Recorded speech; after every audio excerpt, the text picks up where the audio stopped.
All right, 2 Samuel 21. Let's call this entire week of lessons, except for the seventh lesson, the Saturday lesson.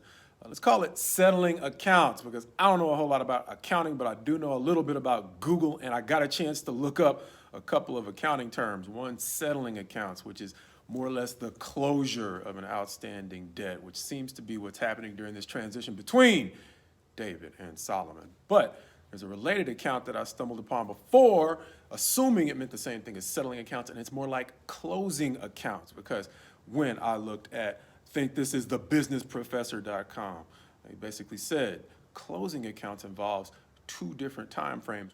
One, a permanent account that can carry over beyond a set period of time, and a temporary account that is designated to close in a finite period.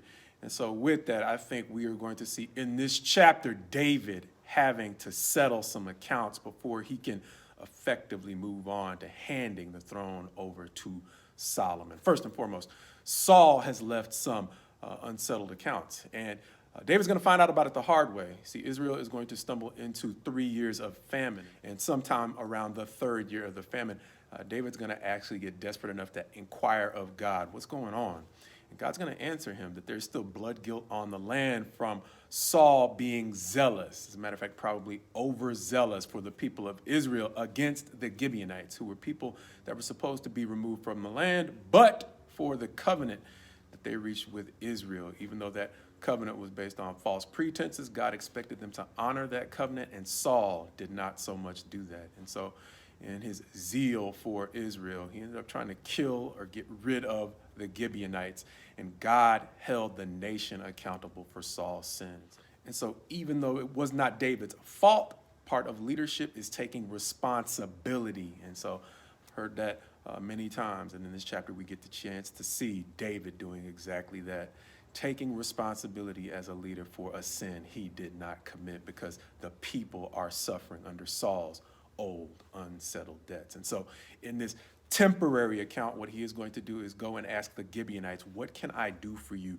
to square this debt? And they're initially going to hem and haw and suggest, oh, it's not a matter of blood between us. But then they're going to be like, well, give us 7 of his sons so we can hang them up in repayment for what Saul did in trying to get rid of us. And so that is what David does. Sad part about it is one of the sins that Saul actually committed against David in taking the wife that he had promised him, Merab, and giving her over to another man. It's going to weigh heavy on his family now, as David is going to give over 5 of Merab's children to the Gibeonites. But in honoring his agreement with Jonathan to take care of his household, he still takes care of Mephibosheth in spite of the confusion between Ziba and Mephibosheth and who was really loyal to David when he was fleeing from Absalom. In spite of saving Mephibosheth, he is going to give 7 of Saul's sons over to the Gibeonites to satisfy that temporary debt. Now, in the second half of the chapter, we're going to see a more permanent account between Israel and the Philistines. And the Philistines aren't going away, but we are going to see 4 of their giants fall. At least the story of them falling in battle is going to help mark the way in which God gives David rest from his enemies. But one of these is going to be kind of frightening, because one of these giants is going to see David in battle, tired. Understand, he's getting up in years, and he is going to find his opportunity to make a name by killing David.